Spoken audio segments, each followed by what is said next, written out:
It was a marvelous cast, I must say, and it was a marvelous experience doing the play. And Kazan said, well, and of course, just I think it was a day or a week before we started rehearsing Streetcar, the Actors Studio was formed by Cheryl Crawford and Elie Kazan and Bobby Lewis. And when we opened in New York, Kazan said, well, Stella and Streetcar are your audition for the Actors Studio. He said, you're accepted.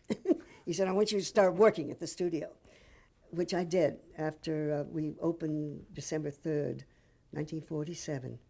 And at the new year, I started working at the Actors Studio.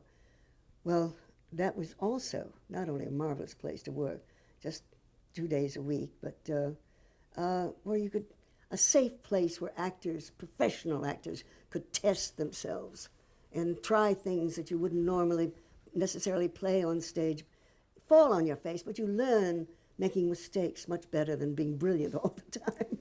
But it was a marvelous, marvelous place to work originally.